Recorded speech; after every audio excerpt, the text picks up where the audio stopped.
कभी भी बदल सकता है।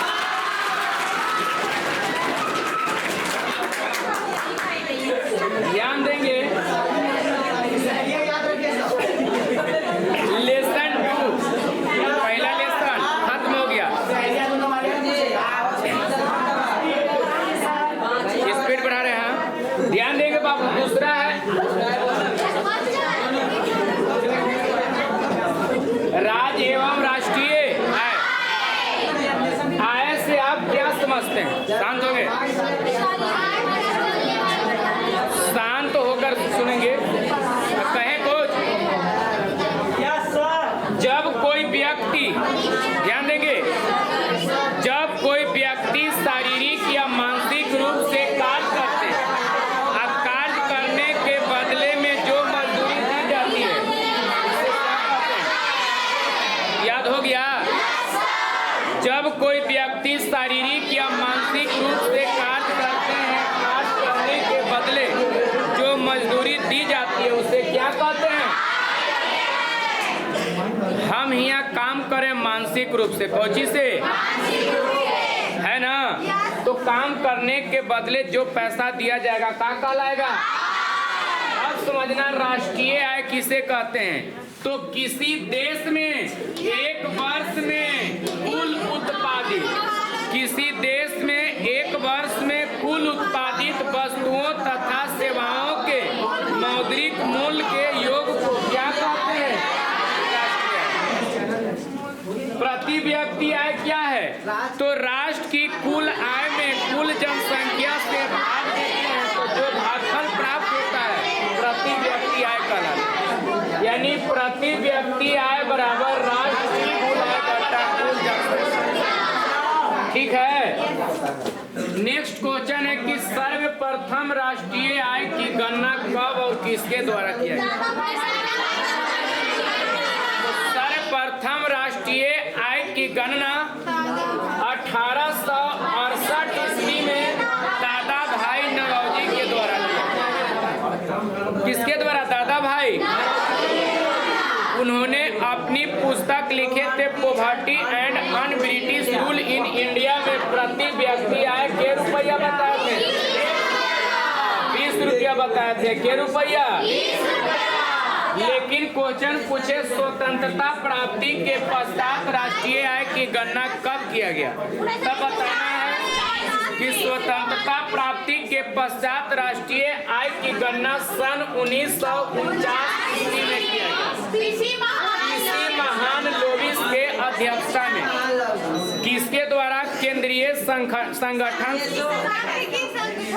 CSO, केंद्रीय सांख्यिकी संगठन, सेंट्रल स्टैटिस्टिकल ऑर्गेनाइजेशन, केंद्रीय सांख्यिकी संगठन के द्वारा किया गया था 1949 में। उस समय 48 से 49 के बीच में राष्ट्रीय आय निकाला तो देश का इनकम 8650। क्वेश्चन पूछ सकता है कि 1949 ईस्वी में राष्ट्रीय आय का गणना किया गया था, तो कितना इनकम देश का था? 8650। क्वेश्चन पूछेगा कि भारत में सर्वप्रथम राष्ट्रीय आय की गणना कब किया गया? तो 1800। लेकिन स्वतंत्रता प्राप्ति के पश्चात 1900। राष्ट्रीय आय की गणना किसके द्वारा किया जाता? सीओ से। किसके द्वारा? अब अगला क्वेश्चन है बाबू कि राष्ट्रीय आय के गणना के विधियों को लिखें। माइक।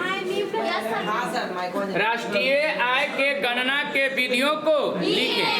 अब समझना कि राष्ट्रीय आय के गणना के विधि क्या है, कौन कौन विधि से, सुना बात को, कौन कौन विधि से राष्ट्रीय आय की गणना करते हैं। विधि निम्न है। पहला आय विधि। पहला क्या है बाबू? पहला आय विधि, दूसरा व्यय विधि, तीसरा उत्पादन विधि। आय विधि क्या है? तो जब राष्ट्रीय आय की गणना लोगों के आय के आधार पर किया जाता है, आय विधि कहलाता है।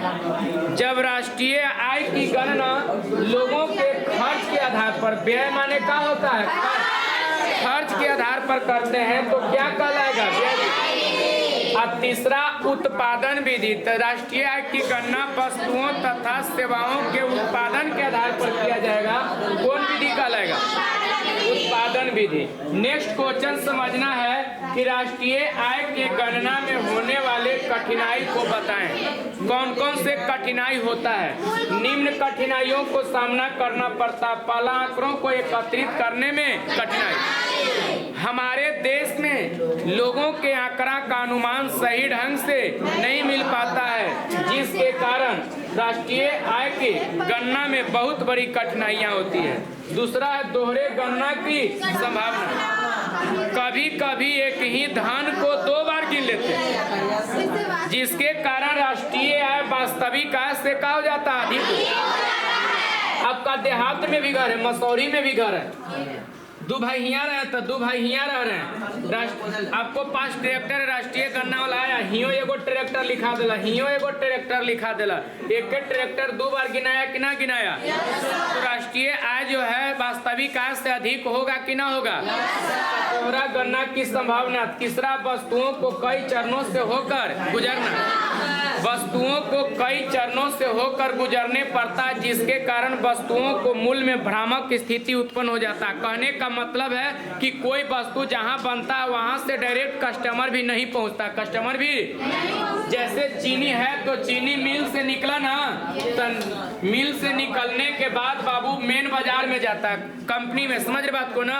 मेन बाजार से फिर छोटे छोटे बाजार में जाते हैं, छोटे छोटे बाजार से फिर गांव वाला दुकानदार के पास जाता है, और गांव वाला दुकानदार से कस्टमर खरीदते हैं। बात समझ में आ रहा है। तो अगर ये खरीदता है 32 रुपये तो वो बेचेगा अगला को कैसे, 36 रुपये, 34 रुपये। ये अगला को बेचेगा गांव वाला को 38 रुपये, गांव वाला ग्राहक को देगा 40 रुपये। बात समझ में आ रहा है। यानी जहां वस्तु बनता है डायरेक्ट कस्टमर को नहीं मिलता है, जिसके कारण क्या है बाबू, एक कठिनाइयां होती है। बात समझ में आ रहा है। अगला है कि सकल घरेलू उत्पाद क्या है, ध्यान देंगे। सकल घरेलू उत्पाद क्या है बताना, जीडीपी, ग्रॉस डोमेस्टिक प्रोडक्ट। ध्यान देंगे, सकल घरेलू उत्पाद है क्या बाबू, ध्यान देंगे। किसी देश में सीमा के अंदर, किसी देश में सीमा के अंदर कुल उत्पादित वस्तुओं तथा सेवाओं को क्या कहते हैं, सकल घरेलू उत्पाद कहते हैं। क्या कहते हैं, सकल घरेलू उत्पाद। शुद्ध घरेलू उत्पाद का, अरे बाबू शुद्ध घरेलू उत्पाद क्या है, एगो होता है जीडीपी, एगो होता है एनडीपी, एगो एनएनपी, एगो, बढ़िया से समझो। यहाँ है जीडीपी। जीडीपी का मतलब ग्रोस डोमेस्टिक प्रोडक्ट। किसी देश में एक वर्ष में कुल उत्पादित, सुने बात को, किसी भी देश में सीमा के अंदर कुल उत्पादित वस्तुओं तथा सेवाओं को क्या कहते हैं, जीडीपी। एनडीपी क्या है, नेट डोमेस्टिक प्रोडक्ट, शुद्ध घरेलू उत्पाद। तो जो पैसा कमा रहे तो खर्च हो रहा है कि ना हो रहा है, जितना इनकम हो रहा है तो खर्च नहीं हो रहा है। तो खर्च को, उसी खर्च को घिसावट कहते हैं। क्या कहते हैं, खर्च को घटा देते हैं तो क्या चीज की प्राप्ति होती है, एनडीपी की। फिर है नेट नेशनल प्रोडक्ट, शुद्ध राष्ट्रीय उत्पाद। शुद्ध राष्ट्रीय, तो जो राष्ट्रीय आय है, सुने बात को, शुद्ध राष्ट्रीय उत्पाद क्या है, तो कहने का मतलब शुद्ध, तो यहाँ इनकम हो रहा है, तब विदेश के लोग भी यहाँ आके कमा रहे हैं कि नहीं कमा रहे हैं, अरे विदेश वाला भी कमा रहा है ना, यहाँ के लोग विदेशों में जाके कमा रहा है कि नहीं कमा रहा है। तो कहने के मतलब कि जो भारतीय उत्पाद है, सकल घरेलू उत्पाद, ओकरा में से विदेशी वाला को घटा देते हैं। बात समझ रहे हैं, जो दूसरा देश के यहाँ कमा रहे हैं उसको घटा देते हैं, तो शुद्ध राष्ट्रीय उत्पाद की क्या होती है, प्राप्ति होती है। अगला क्वेश्चन बाबू बहुत मोस्ट इम्पोर्टेंट क्वेश्चन है, ध्यान से सुनिएगा, लिखवाएं। मोस्ट इम्पोर्टेंट क्वेश्चन है। क्वेश्चन बोर्ड में पूछा हुआ है कि आय की गरीबी से क्या संबंध है। आय का गरीबी से क्या बताना कि आय का गरीबी से एक व्यापक संबंध है। जिस व्यक्ति का आय जितना कम होगा वो व्यक्ति उतना ही गरीब होगा। जितना इनकम कम उतना गरीब। इनकम लाखों रुपया महीना में तो 4 चक्का से चलेंगे। इनकम 10,000 20,000 है तो ई वाला से चलेंगे। लेकिन इनकम 5,000 है साइकिल से, आई ओकरों से कम इनकम तब पैदल है। तो जो आय का गरीबी के साथ एक व्यापक संबंध है। जिस व्यक्ति का आय जितना कम होगा वह व्यक्ति उतना ही गरीब होगा। तो गरीब कहते हैं किसे? ध्यान देंगे, गरीब कहते हैं किसे? तो गरीबी को मापने के लिए, ध्यान देंगे, मापने के लिए एक स्केल है। ध्यान देंगे बाबू। हाँ सब ठीक है, समझा रहे हैं। ठीक है बहन, समझा रहे हैं। गरीब कहते हैं किसे? तो बाबू शहरी क्षेत्र में कहाँ? शहरी क्षेत्र में कहाँ बाबू? 2100 कैलोरी और ग्रामीण क्षेत्र में 2400 कैलोरी। ग्रामीण क्षेत्र में कितना? 2400। शहरी क्षेत्र में 2100, ग्रामीण क्षेत्र में 2400 कैलोरी से कम ऊर्जा की प्राप्ति होती है तो उसे गरीब कहते हैं, यानी गरीबी रेखा से नीचे कहा जाता है। BPL poverty line. ऊर्जा कहने का मतलब जितना आप खाइएगा उतना ही ऊर्जा मिलेगा ना। तब पूरा ऊर्जा के लिए जैसे चावल दाल होना चाहिए, सब्जी भी खाना चाहिए, फल भी खाना चाहिए, मांस भी खाना चाहिए, दूध भी खाना चाहिए। अगर सारे चीज मिल रहा है तो आपको कैलोरी अच्छा मिलेगा कि नहीं मिलेगा? लेकिन आपको पास पैसा है नहीं, नून न तेल सुपले ढकेल, तो उतना ऊर्जा मिलता है? उतना ऊर्जा मिलेगा? नहीं मिलेगा। तू गरीब है कि नहीं है? गरीब है ना। तो वही गरीबी रेखा से जो नीचे है उसको बीपीएल कहते हैं, बिलो पॉवर्टी लाइन। गरीबी रेखा से नीचे, और जो गरीबी रेखा से ऊपर है उसको एपीएल कहते हैं। क्या कहते हैं? एवं पॉवर्टी लाइन। अब समझना है नरेगा कौन चीज? National rural employment guarantee act. ध्यान देंगे, नरेगा क्या है? नरेगा जो है बाबू एक योजना बनाया गया जिसमें ग्रामीण क्षेत्र में या शहरी क्षेत्रों में लोगों को साल भर में 100 दिन, कम से कम कितना दिन?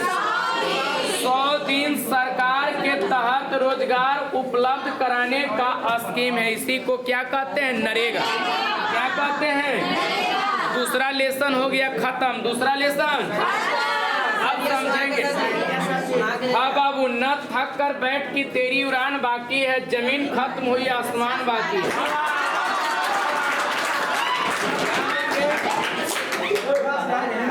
तीसरा लेसन है मुद्रा बचत एवं साख। मुद्रा बचत एवं साख समझना है।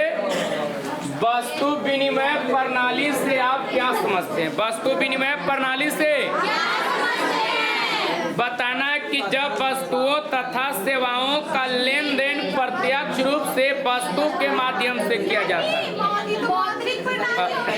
अच्छा, जब वस्तुओं एवं सेवाओं का लेन देन वस्तु के माध्यम से किया जाता है उस प्रणाली को क्या कहेंगे? कोई काम करना है वस्तु देके, कोई काम करना है। किस जमाने में? जहिया पैसा कौड़ी का आविष्कार न होल था, जहिया गुरु जी भी पढ़ूला भेजते थे बाल बच्चा को, तब गुरु दक्षिणा में चावल, गेहूं, आलू, प्याज, दूध, दही सब पहुँचावल जा रहा है। समझे बात को? उस समय कोई काम करना है, सेवा लेना है, तब ओकर बदले अनाजे देना है। कोई काम करना है, अनाज के बदले काम करना। समझ रहे बात को ना? तो जब वस्तुओं तथा सेवाओं का लेन देन वस्तु के माध्यम से किया जाता है तो उस प्रणाली को क्या कहते हैं? आप बताइए कि जहिया पैसा है ही नहीं, मुद्रा है ही नहीं, तब कठिनाई होगा कि ना होगा? तब क्वेश्चन पूछेगा भाई कि वस्तु विनिमय प्रणाली में होने वाले कठिनाई को लिखें, होने वाले कठिनाई को। तो कठिनाई निम्न है। पहला, आवश्यकता के दोहरे संयोग का अभाव। अगर आपको पास चावल है, जरूरत है गेहूं का, जरूरत है, तब गांव घर में पता करे पड़ेगा कि तोरा ही गेहूं हो, बचवा के बुखार लगल खाए ला ना है, चावल रोटी खाएला है ना, तब गांव घर में पता करे पड़ता। करते हैं कि ना करते हैं? तब कठिनाई है कि नहीं है? रहबो करे कि हमरा ही हो, हम अपने खाए हुए चावल, है ना, बहाना कर देता है। ध्यान देंगे बाबू। माने एक व्यक्ति के आवश्यकता के वस्तु दूसरे व्यक्ति के पास हो और दूसरे व्यक्ति की आवश्यकता की वस्तु इस व्यक्ति के पास हो, ऐसा संयोग बहुत ही कम था, जो इस प्रणाली की सबसे बड़ी कठिनाई थी। दूसरा, मूल्य के सामान्य मापक का अभाव। उस समय पैसा कौड़ी है न, कोई वस्तु को मापल नहीं जाता था। कोई वस्तु को ना कह सकते हैं कि गाय के रुपया क्या हवा, भैंस के रुपया क्या हवा, ये खेत कितना में देवा। आदमी के जहाँ इच्छा हो वहाँ जाके बस जाता था, खेती वहीं करे लगता था। सुने बात को? तक किसी भी वस्तु को मापने का कोई माप नहीं था। तीसरा, मूल्य संचय का अभाव। उस समय कोई भी वस्तु को जमा करके रखते उगते नहीं थे। क्यों नहीं रखते थे? क्योंकि वस्तुएं नष्टवान होती थी। क्या होती थी? नष्टवान। कौची जमा करके रखिएगा? चावल 2-4 साल में सड़ जाएगा, गेहूं सड़ जाएगा, गाय भैंस बूढ़ी हो जाता है 10 साल में। पैसा कौड़ी है नहीं कि जमा करके रखिएगा। बात समझ रहे ना? किसी भी वस्तु को जमा नहीं किया जाता था। और सविभाजन की समस्या, आपस में बांटने की क्या था समस्या। पैसा कौड़ी है ना, कैसे बांटेगा? कहानी सुनाए थे ना, एगो गाय है, गाय के गो, अब भाई के गो, अब बांटना है, कैसे बांटेगा? आज वाला जमाना तो है नहीं, शांति होकर सुनिए, आज वाला जमाना तो है नहीं कि चल मेला में बेच दे, जो पैसा तो बांट ली है, चाहे दाम लगा दी, तू मन हो तो तू रख, ना तो हम रखम। आज वाला पैसा कौड़ी है ही नहीं, तो वस्तु बांटेगा कैसे? दिक्कत है कि नहीं है? अब देखिए ये भाई उतनी घड़ी कैसे बांट दिया। एक भाई तेज था, एक भाई और दूसरा थोड़ा भोंद था। अब दोनों अलगे हुआ, हर चीज बांट गया। तब कहा कि आई हो गैया में कैसे बांटवे हो? तब तेज का कहा ना कि एक काम कर ना, तू घरे रहा है, हम हित ना ताई घूमे ही, हम पीछे से ले लियो, तू आगे से ले ले, तोरा काम हो खिलाना पिलाना, पीछे हम समझ लेंगे, कुछ काम रहते तोरा ओकरा ला टेंशन ना। अब पूर्वकवा भैया कहे कि ठीक हो भैया, का दिक्कत? अब ही रोज कहे कि सुन ले, काम को चाहिए, तोरा आगे से मिलो, तोरा खिलाना पिलाना काम हो। कहा कि ठीक कर लेंगे। रोज घास गढ़े, आप भर दिन घास गड़े खियाबे, और दोनों शाम दुहे, ओकरा पीछे से ये था आ दूध खाए आराम करे, है ना। गांव घर के आदमी लगल कि भाई तो गड़बड़ सरबर बंटवारा हो गया, कैसे होगा? तब खोजे लगा बुरबकवा के कि कहाँ गेल। खोजते खोजते चम्बर में मिलल दम घास गढ़ल पहले है, घास गढ़ल। का सुन सुन सुन ना ना छुट्टी ना हवा। अरे सुन ना भाई, खैनिया खा लेना, तो रख ले का खैनी लगाबो लगाबो, आइबे तन लगाबो। आया खैनी उनी निकाला तो कहा कि सुना यू कि भाईबन बांट ले ली हो, ताकि हाँ भैया बांट ले लिए। तब कुछो ना पूछ के का पूछता, तक गैया में केने मिलो, ताकि गैया में आगे मिलब, ताकि दूध दूध मिला हो, ताकि दूध ना मिले पीछे भैया के है, ताकि बस खाली खियाबे है भर दिन। ताकि हाँ भैया खाली गड़बड़ हो गलो ना, तो कि अब कैसे होती हो, ताकि रोक सोचा ही हो। हाँ एक उपाय मिल गया, एक उपाय मिल गया। कहा कि एक काम कर कि अगर गैया दुहता तब मुँहवा पर छेकनी से मारी है, अपने ना दुहे दे तो बोलतो तो कहे कि हाँ अपन ने मारी थी, है ना। यही काम किया, समझ रहे हैं। दूहे ना दिया तो समझ गया कि आदमी लग गया। अब दोनों को दूध बांटे लगा। बताइए उस जमाना में बांटे ला कितना दिक्कत था कि नहीं था? क्यों? क्योंकि उसमें पैसा नहीं था। आज कोई दिक्कत है बांटने में? नहीं। तो ये सब कठिनाई होता था कौन प्रणाली में? कौन प्रणाली में? अगला क्वेश्चन है बाबू, ध्यान देंगे। मौद्रिक विनिमय प्रणाली से आप क्या समझते हैं? तो जब वस्तुओं तथा सेवाओं का लेन देन प्रत्यक्ष रूप से मुद्रा के माध्यम से करते हैं। किस कौची के माध्यम से? अब कोई भी वस्तु लेना है, कोई भी वस्तु देना है तो कौची दे के? मुद्रा। या सेवा, आप लोग सेवा ले रहे हैं, पढ़ रहे हैं ना, तब पैसा दिए कि ना दिए? तो जब वस्तुओं तथा सेवाओं का लेन देन प्रत्यक्ष रूप से मुद्रा के माध्यम से किया जाता तो इस प्रणाली को क्या कहते हैं? कोई दिक्कत न है? चलिए मुद्रा को परिभाषित करें। मुद्रा कहते हैं किसे? तो सुनिए, कोई भी वस्तु जिसे कानूनी ढंग से मान्यता प्राप्त तथा जिसके माध्यम से विनिमय का कार्य किया जा सकता है, लेन देन का कार्य किया जा सकता है, उसे क्या कहते हैं? मुद्रा। जैसे रुपया हो गया, डॉलर हो गया, सोना चांदी हो गया, ये सब मुद्रा है। अब बताना है कि मुद्रा के कार्य क्या है, मुद्रा कौन कौन काम करता है। तो कार्य निम्न है। पहला, विनिमय का साधन, यानी मुद्रा के द्वारा किसी भी वस्तु या सेवा को लेन देन करते हैं। कौची करते हैं? लेन देन। सुन रहे हैं आप लोग? मुद्रा के द्वारा किसी भी वस्तु या सेवा का क्या करते हैं? लेन देन। दूसरा, मूल्य का मापन। मुद्रा के द्वारा किसी भी वस्तु को हम लोग माप देते हैं। मापते हैं कि ना मापते हैं?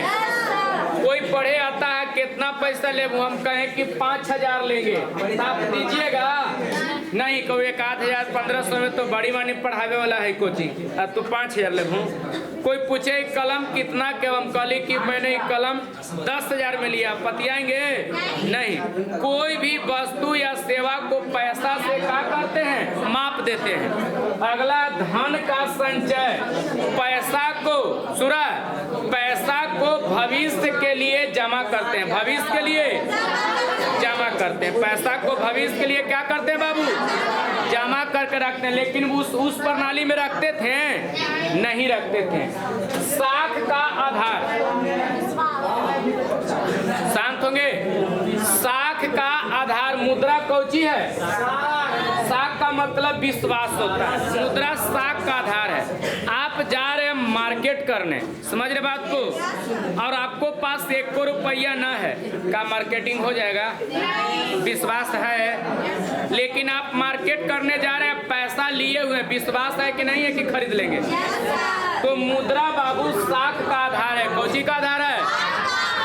तो ये आपको मुद्रा के कार्य है। मुद्रा के अब समझना है कि मुद्रा के विकास कैसे हुआ। मुद्रा का विकास है, मुद्रा के विकास को समझना है बाबू कि मुद्रा का विकास कैसे कैसे हुआ।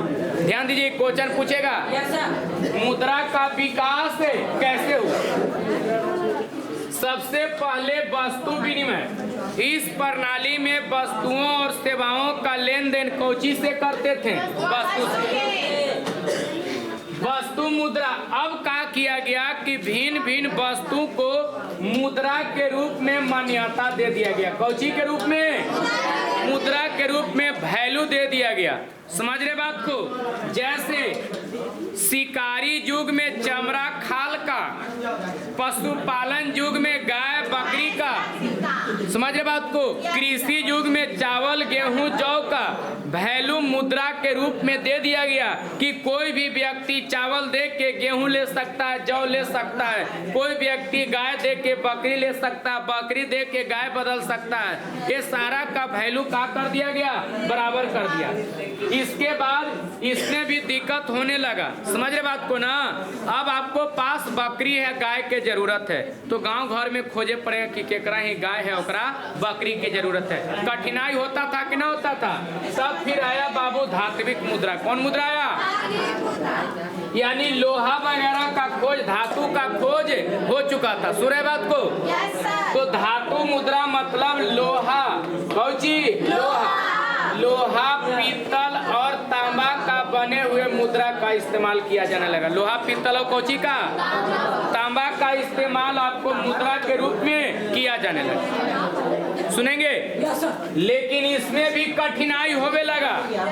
लोहा पीतल में का कठिनाई होने लगा, तो लोहा पीतल तथा तांबा से बने हुए मुद्रा अत्यधिक वजन होते थे। क्या होते थे, वजन होते थे, और जलवायु परिवर्तन के कारण नष्ट हो जाता था। कौची हो जाता था, नष्ट। जैसे गर्मी के बाद बरसात आया, तब बरसात में जंग लग जाएगा, कौची लग जाएगा। तो इस सब कठिनाई के कारण सिक्का का प्रचलन किया गया। कौची का, सिक्का कौची के होता था, सोना के और चांदी के। सिक्का कौची का होता था, सोना चांदी के सिक्के का प्रचलन किया गया। सुने बात को। लेकिन एकरों में कठिनाई, केकरा में, सोना चांदी में। इसमें कठिनाई होने लगा बाबू। अब दुकानदार भी गए सामान लेने के लिए और उसके बदले में सोना के सिक्का दिए। तू रख लेगा, उसको चेक करेगा कि सही में सोना है कि नहीं है। तो चेक करेला कोई विधि की जरूरत है, कोई केमिकल की जरूरत है। टाइम लगेगा 10 मिनट 20 मिनट का लगेगा, टाइम लगेगा। सुने बात को। आज वाला तो ना नोट है कि गांधी जी चमकी था चल सही आओ, समझ रहे बात को। उस समय सोना के चांदी के शुद्धता को चेक करने में काफी कठिनाई होती थी, समझ रहे बात को। जिसके कारण पत्र मुद्रा आया। कौन मुद्रा आया, इसको कागजी मुद्रा भी कहते हैं। कौन मुद्रा कहते हैं, इसको कागजी मुद्रा भी कहते हैं, यानी नोट कहा जाता है, समझ रहे बात को। इसका प्रचलन कौन करता है, आरबीआई। कौन करता है, आरबीआई। क्वेश्चन पूछेगा कि नोट का प्रचलन किसने करता है, आरबीआई करता है। लेकिन नोट में भी दिक्कत होने लगा, तब आया साख मुद्रा। कौन मुद्रा आया। अब नोट आपको एक 10-20 लाख दे दिया जाए कि जो पहुंचा दे, तो यहाँ धक धक करता है ना कि भल ना कोई छीन लेवे, भल ना कोई छीन लेवे। तो साख मुद्रा आया। कौची आया, साख मुद्रा। कौची आया बाबू, चेक। Cauchy, draft. चेक है कि आपको अब 5 लाख देना, देखो ओकरे पर लिख दिए 5 लाख दे दी। कोई अब तोरा से छीनमो करेगा तो कोई फर्क नहीं पड़ेगा। बात समझ रहे ना। साख मुद्रा है। लेकिन एकरों में दिक्कत, एकरा में का दिक्कत। अब चेक तो मिल गया, चेक अब पैसा न है। अब चेक भंजावे ला बैंक में जाओ।